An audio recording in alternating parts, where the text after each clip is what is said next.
So hi, I'm Brian Palermo. I'm 40. I've lived in LA for 20 years, originally from New Orleans. My first 4 or 5 months that I was out here, I had a friend from New Orleans who'd come out and started a extra casting company. You know, first you're calling people up, say, you want to come down and work for 8 hours for 30 bucks cash, you know, and then you'll get a bologna sandwich for lunch. I mean, it's not high-end background. It doesn't go towards SAG. You can't even hope to get a voucher. It's like, you know, the low side of things. I always felt bad like trying to get people up, but people, you know how it is in this business, people do anything to get on camera. So it's like, yeah, so it wouldn't be that hard to book people. Then you'd go down the next day, make sure they were all there.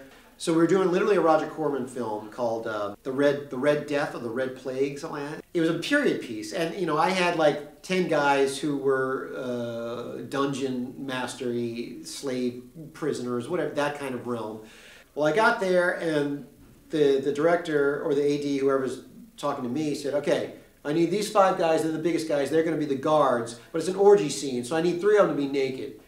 Do it. Like, I didn't book anybody to be naked, so I didn't know what the hell, you know, so now I have to go and ask these 5 guys if 3 of them will go bare-assed. It was no frontal or anything, but it's like, you know, I was so naive and so innocent about it. It's like, and I really didn't want to ask because it just felt dirty. And it's like, well, you guys, and it was like a $15 bump. So it's like, nudity for an extra 15 bucks, you know? And I gathered the 5 guys or whatever, and I said, you don't have to say no, you don't have to say yes. I mean, I feel really bad about it, but does anybody, would you feel okay, comfortable just going, you know, bottom, pantsless, and they'll shoot you from a, all 5 of them, yeah, sure, yeah, they'd killing each other trying to get an extra 15 bucks. So it's like, that taught me that, you know, people will do anything at all to be on camera. And my little puritanical view of ass humor or seeing somebody with their pants on just doesn't exist in Hollywood. You know, people don't give a shit. And it's all for background. They knew they were not going to get seen, but it was really a $15 bump. You know, it didn't matter.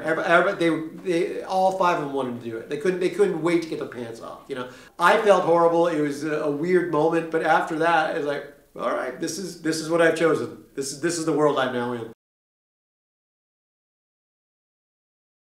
This career you've chosen, don't live in the negative of it. You know, if you're living in the negative of it, you're jaded, you're bitter. You need to either refresh those batteries or get the hell out, because you're not doing yourself any favors. If you're just slogging through, yeah, I'm an actor, I got my day job, whatever, it's going to come across in your performance. Huh? No matter how great you think you are, if that bitterness and that unhappiness is there, it's going to come across, you know? And I think you really have got to have a gut check of, like, all right, I'm the one who chose to be in this career. I'm gonna enjoy it, even though if I'm not getting the professional jobs, if I'm not getting money, whatever, if I'm still choosing to be here, I still got to enjoy it. And when I don't enjoy it, I got to choose to get the hell out.